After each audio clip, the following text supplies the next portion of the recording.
This is my magical perfume story, and it truly is magical. Around 1981, I was living in New York City working atop World Trade Tower 1 as a waitress at Windows on the World. On my way to work on this particular night, I was doing all kinds of positive thinking. It was my burgeoning um, trial with that way of doing things, with looking at things more energetically.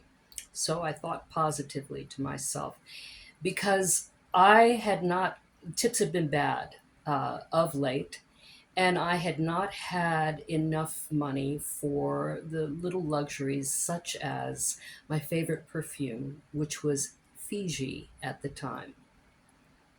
So when I got to work that night, I told my favorite bus person who was my partner, and we did work very well together, that we really had to work the tables extra well tonight because I needed my perfume, and he understood completely. We worked the tables and we worked very well, and actually, we gave some of the best service ever. And it was as if the gods were mocking me.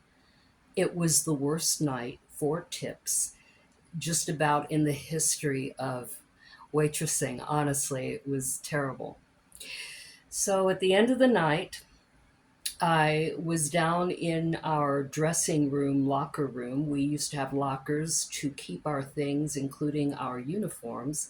And on this particular night, I had to clean out my locker, and it had all kinds of bags and things. So as I was doing that, I stopped for a moment. I was alone in the space, and I just shook my fist up to the air, and I said, "You know what? I am not going to tip my cabbie tonight." We used to get out around 1:30 in the morning, and I would catch a cab uptown.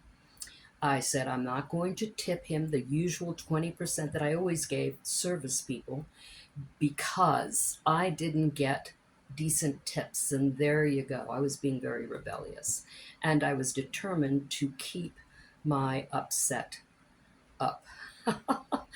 So I gathered all my things, and I was pretty well laden with bags and totes and stuff. And I went down the 106 floors to the bottom floor to where I would catch my cab. And as soon as I stepped out of that elevator, it was as if I was in a different world. The atmosphere was charged. It was beautiful. It was a beautiful, balmy night. And as soon as I stepped out, I was surprised to find that there was only one cab. And that cab was brand new, with a very elegant looking man standing beside it with the door open, holding the door open, and inviting me to come in. I was a little reluctant because it was all too good. I still was going to keep my upset. So I climbed into the creamy, beautiful new seats, and I sat back with all my stuff. And the cab driver asked me if I minded music, and I said, no, absolutely not. I was very glad, in fact, because I did not feel like small talk. I was in no mood. So I sat there with my angst, and he put on some music, and that music was some kind of fusion. It had jazz with, I want to say, Middle Eastern flavor to it. It was incredible. And well, it was a beautiful, balmy night. The lights of the city. I had the window cracked down a little bit. The fresh air. I sat back and relaxed, and I had an epiphany. I realized that withholding the 20% tip from this man who was really treating me very well was only going to hurt me. And I also realized that I needed to keep the faith that at some point, at the right point, I would get my perfume. By the end of that cab drive, I felt great.